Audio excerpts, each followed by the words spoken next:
ได้ก็เท่านั่นแน่หลายคนเติบบ่3 คนเอาแบบบ่ได้อย่างมากมายแบบง่ายๆเนาะง่ายคือง่ายรถน้ำบริห่อผ้าห่อแพร่ใช่ไหมขึ้นไปเลยเพิ่นก็ไปเว้าแล้วก็เพิ่นบอกแต่เมื่อวานว่าเอาน้ำไว้แล้วอย่างให้นิกน้ำขึ้นก่อนแล้วก็เอาน้ำขึ้นตั้งแต่5 โมงน้ำขึ้นน้ำสางแก้วขึ้นแต่5 โมงน้ำสางแก้วขึ้นสู่โรงคำขึ้นไปแล้วก็ไปแต่งขันหาเลยก็ตั้งนโม3 จบแล้วก็เอาน้ำตั้งไว้แล้วก็คือพ่อแม่พระเฮ็ดจื้อไว้เลยหนึ่งกับป้าทุ่มอยู่หันเด็กส่วนตัวทึงนี่เนาะโดยส่วนสำคัญส่วนและสำนันแหละสะยับสะลงมานี่ก็โอ้สายวันนี้เต็มนี่นะครับจังส่วนที่เหลือก็จังเจียวไปข้างหน้ากันบนเรืออะไรก็ป้ากันแล้วก็ขึ้นไปก้อนบ่เจียงเพิ่นว่าไปเรื่อยๆค่อยเป็นค่อยไปโยกทีละก้าวเนาะโดยก้าวทีละโยกหน่อยไปโยกหลายก้าวบาทเดียวประตูก้าวซาจะก้าวมันก้าวซาจะก้าวมันค่อยเป็นค่อยไปเป็นค่อยไปซาได้ผ้าเหลี่ยมงามนะเนาะเกิดเห็นไว้ในหน่วยโบงามมาได้เนาะจากแล้วโบราณพูดว่าโบราณข้าวว่าผู้การจะคนโบราณเนี่ยจักหน่อยหนึ่งซาได้ผ้าเหลี่ยมงามเหมือนฉันพี่น้องเลยซีเมนต์คือทางงานเป็นวาเนี่ย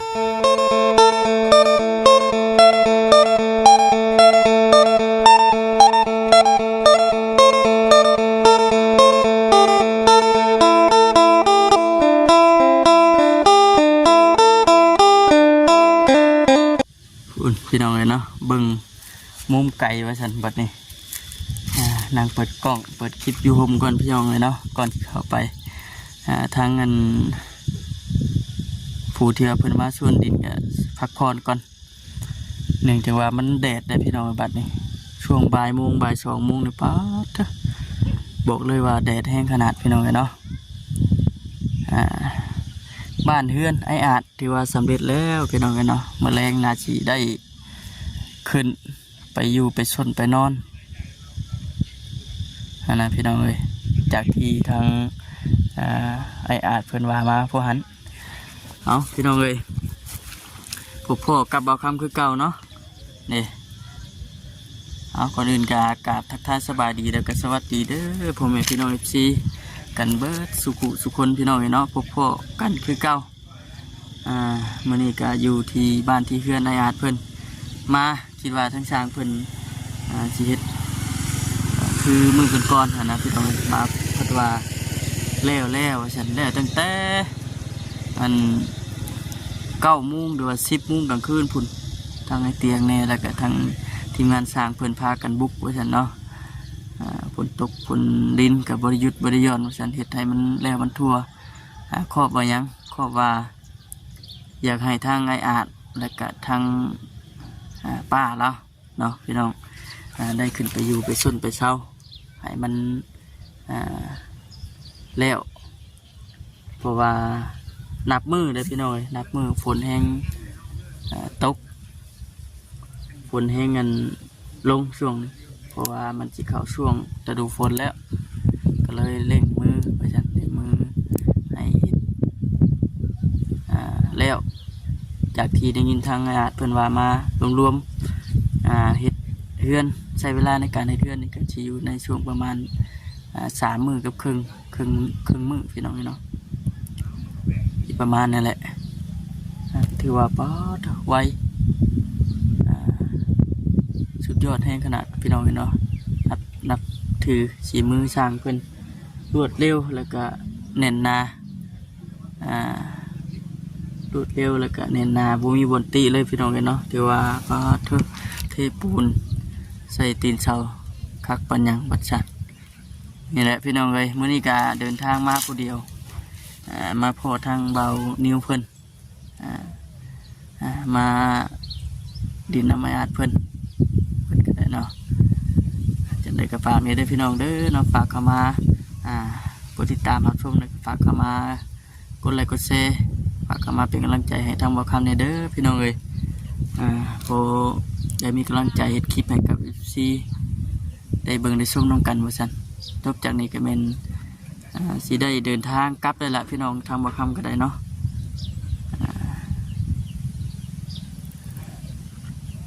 บรรยากาศตอนนี้ถือว่าเด็ดแฮง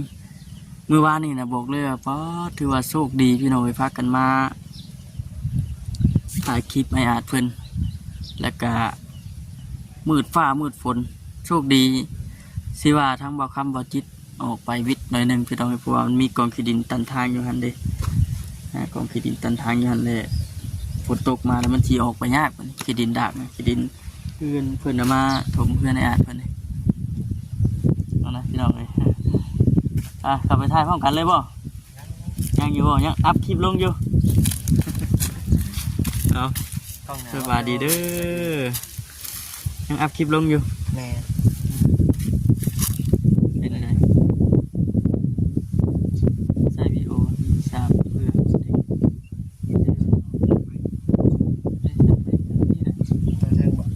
ไม่ได้สามลุมบอลเลยตัวเธอ ตัวลงนี่แหละ ใจเด้อ เลยคลิปใหม่เป็นไงพี่น้องเนาะช่องใหม่ยังบ่ทันได้ฮู้เนาะมีแต่ว่าเฮียนไปเรื่อยๆจังหน่อยก็สิ้นจังหน่อยก็เคยเราจะคลิปแล้วมัน ได้คลิปหนึงโดยตลอดยังบ่ทันแล้วอยู่ไปซะเนาะนั่งอารมณ์กับไม่อาจเพิ่นพูดอะไรพี่น้องไอ้ทำบ่คำก็ได้ถือว่าแดดเนาะเดี๋ยวนี้กันเนาะแดดจ้าบ่ายหนึ่งบ่ายสองโอ้แดดกำลังแห้งพี่น้องเห็นเนาะคนจ้างคนมาขนดินเขาพี่น้องเห็นเนาะขนดินเขาอันกองล่างเพื่อนให้อาจเป็นในแต่ว่าถึงช่วงมันแดดก็เลยโจ้ก่อน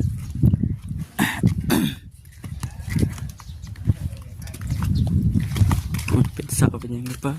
พี่น้องเห็นเนาะ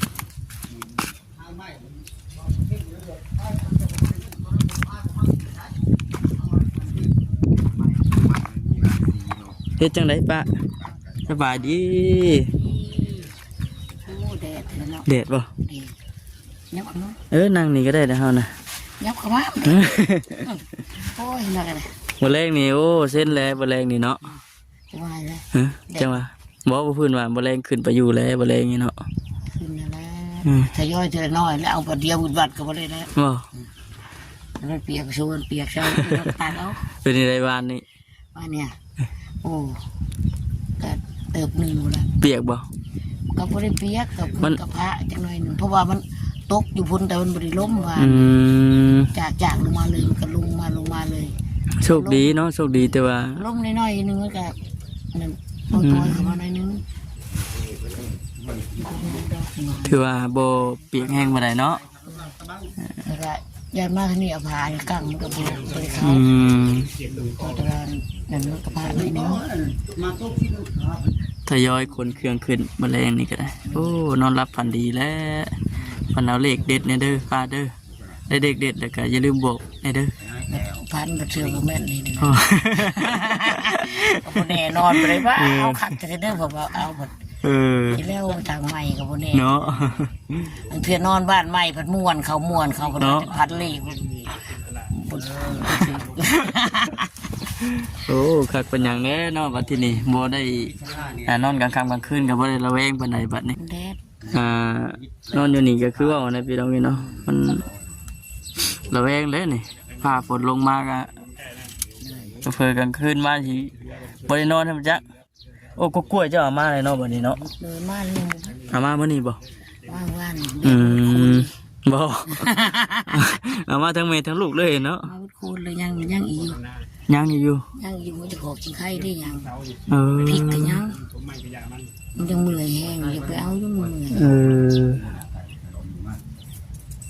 มันลอยด้วยหัวของเขาเป็นยังไง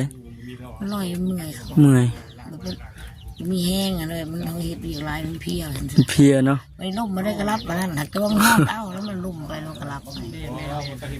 เอ้าได้มันจ่อสังกะสีสิเนี่ยนั่นแหละจ่อเอ้าลิ้นห้อนช่างสีมันต่ำแห่มาเลยดิแห่มาเลยเอาดีมุกดีใจนำมันได้ไปวันนี้เนาะเพื่อนสร้างกันจน สำเร็จเบิดเลยนี่ หูเป็นสองหูตัดในกระสอบแล้วก็ลากมา เช้านี้ที่ว่าขึ้นเป็นทีมห้อย แต่งกันหาขึ้น แต่ก็ เถอะ มีผู้เฒ่าอันผู้เพิ่นมา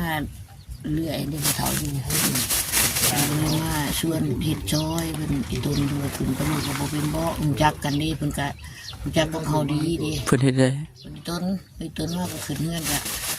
มีที่ขึ้นแน่เพิ่นว่านี่ เออ เพิ่นไปเอิ้นผู้เฒ่านี่แน่ได้ก็ผู้เฒ่านั่นแน่ หลายคนเติบบ่ 3 คน 3 คนเอาแบบบ่ได้ เฒ่าแน่ อย่างมากมายแบบง่ายๆเนาะ ไปง่ายคือแบบง่ายรถน้ำบ่ได้ห่อผ้าห่อแพร่ใช่ไหม อืม ขึ้นไปเลยเพิ่นก็ไปเว้าแล้วก็ให้เพิ่นบอกแต่หมู่บ้านบอกหมู่บ้านว่าเอาน้ำไว้แล้วอยากให้เด็กน้ำขึ้นก่อนแล้วก็เอาน้ำขึ้นตั้งแต่5 โมง อื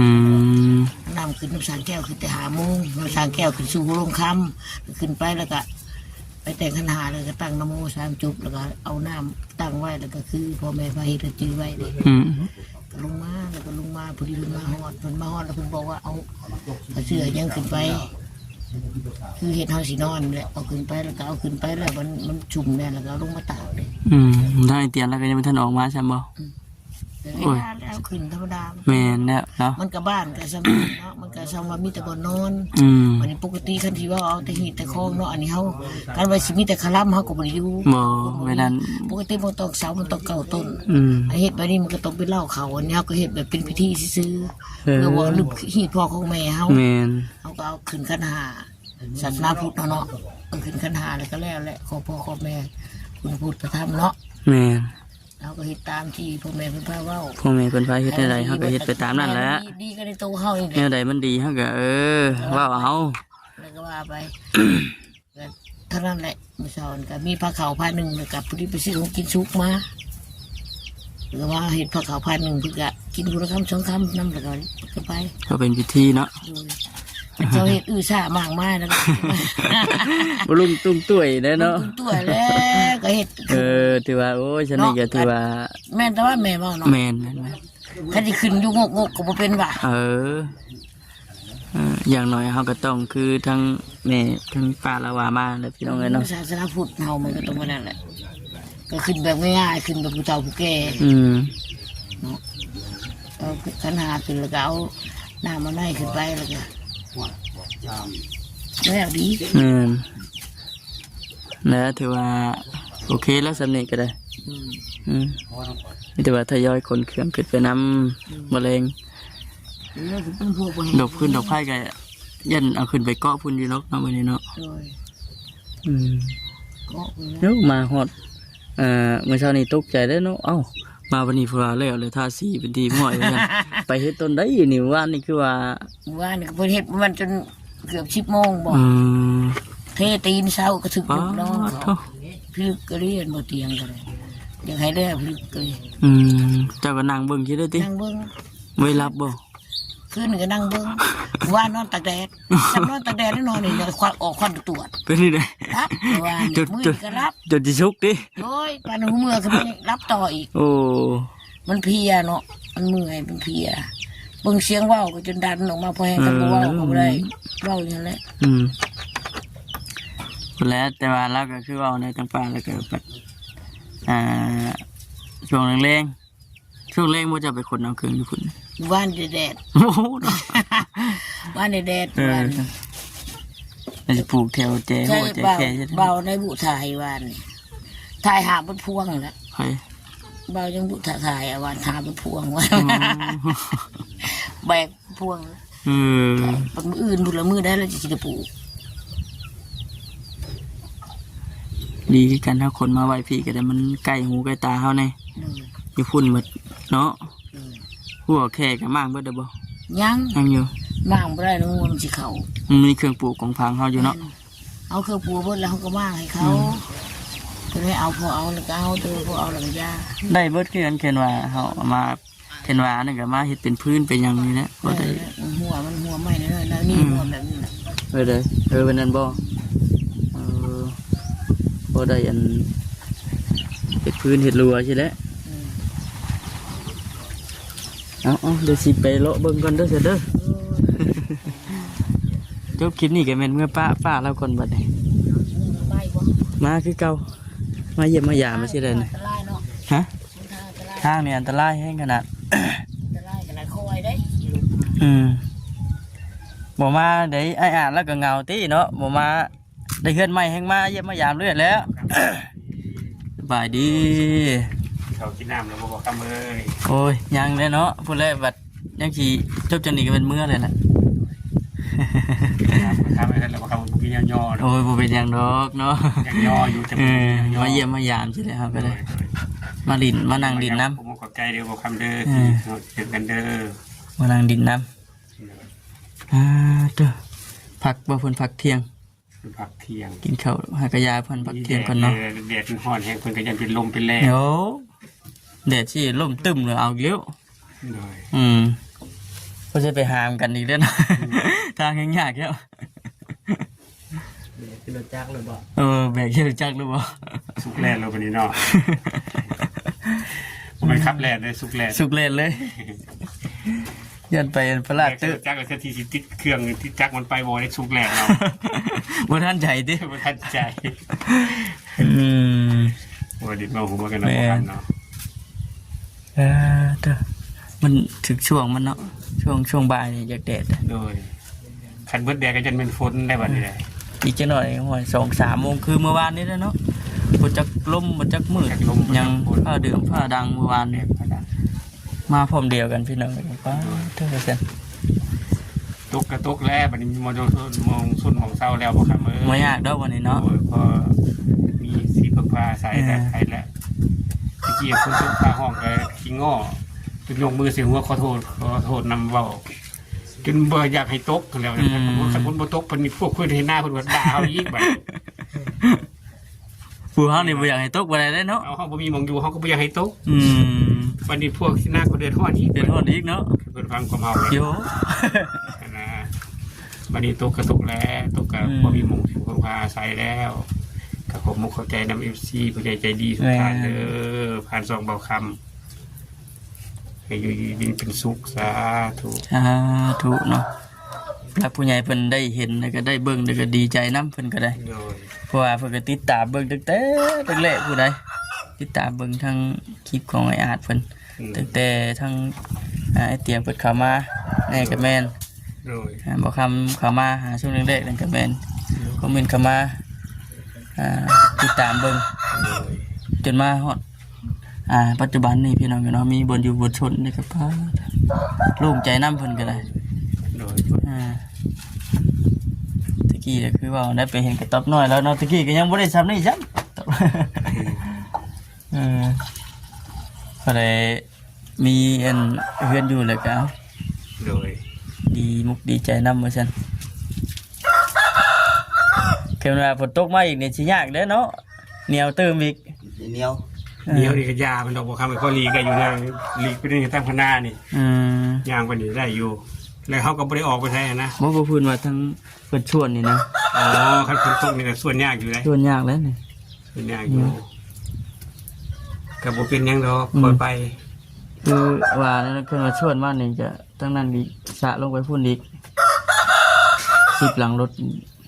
10ลังรถก็เฮาส่วนแค่ครึ่งเดียวบ่ครับเพราะว่าที่เหลือเขาก็ไว้ถมอยู่หั่น ซั่นบ่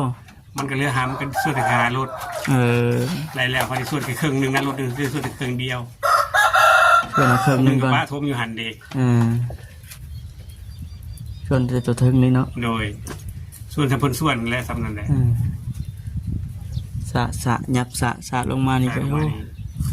สร้างมานี่เต็มนี่แล้วก็จังส่วนที่เหลือก็จังสิเอาไปข้างหน้ากันบ่เหลืออะไรก็ป้ากันแล้วก็ขึ้นไปก้อนบ่เจียงเพิ่นว่า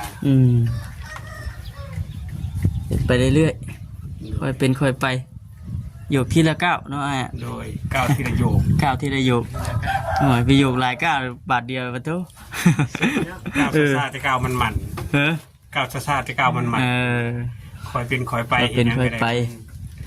ซ่าๆได้ผ้าเหลี่ยมงามเพิ่น นั่นนะเนาะ เกิดเห็นไว้ในหน่วยบ่งามมาได้เนาะ จากแล้วโบราณเพิ่นเว้าโบราณข้าวว่าผู้ขายตัวผู้ขายเป็นคนโบราณเนี่ยจักหน่อยนึง ซาได้พาดเด่นงามว่าซั่นพี่น้องเอ้ยอันสิแม่นคือทางญาติเพิ่นว่านั่นแหละ ตรงนี้ก็เป็นออกได้แล้วครับ เลยก็ขอบคุณขอบใจหลายๆที่แบบมาเยี่ยมมายามคิดฮอดคิดถึงกันบ่ฟ้าบ่ปล่อยเนาะเนาะ เยี่ยมมายานชิได้มาเรื่อยแต่คันบ่มาวันยันโอ้ยคนเคยคนเคยปากเคยว่าน้ำ กั กัน น บ่ว่าดอกบ่ครับเอ้ยเวียกกับเวียกหลายบ่ได้ว่างกันเดินเข้ามาเด้อบ่ได้กันบ่ได้กีดกันเด้ยินดีต้อนรับเสมอบ่สิว่าเห็นมาแล้วบ่มีของฝากอยากให้มาบ่แม่นกันใจอยากให้มาสู่มือมาติโตก็ได้ มานังปากนังเว้าใช่ไหม นางปากนางว่าวอย่าไปคิดว่าจะได้ของฝากของต้อนอย่าไปคิดถึงนั้นมีของฝากของต้อนแล้วพอกล้าไปให้อ่านโดยอย่าไปคิดท่านอ่านบริเวณเป็นคนแบบท่านบริเวณคนแบบท่านยินดีต้อนรับทุกท่านเสมอเลย น้องเนาะ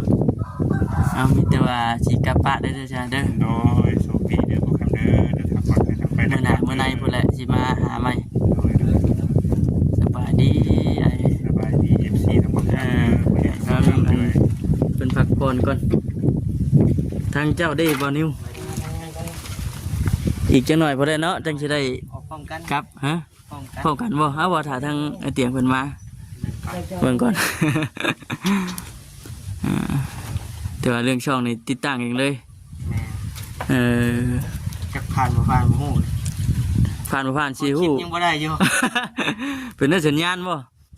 บ่ ฮะ จะเป็นมันยังว่า คิดมันเล่นอยู่ว่าเบิ่งอ่ะ บ่มันยืนยันมันนี่นะ เออ นี่จะใส่เลขโทรศัพท์ไปหรือบ่ได้ เจ้าลองใส่แล้วเบิ่งได้บ่ บ่ได้ ใช่แล้วบ่ได้ แม่ ปวดหมายเลขเพื่อรับรหัสยืนยันเนาะ แม่ ใส่เบอร์โทรเจ้าเองเหรอวะ แม่ อ่า ที่ได้ส่วนที่สร้างกินไปเลย ส่วนนะบ่ส่วนกระจกนี่ก็สิอยู่ในช่วงฮอดบ่70ชุดจุก ตัวยักษ์ เนาะวันแสนเก่งก็ได้ช่วงนี้คืออยู่ในประมาณ 60-70นี่แหละ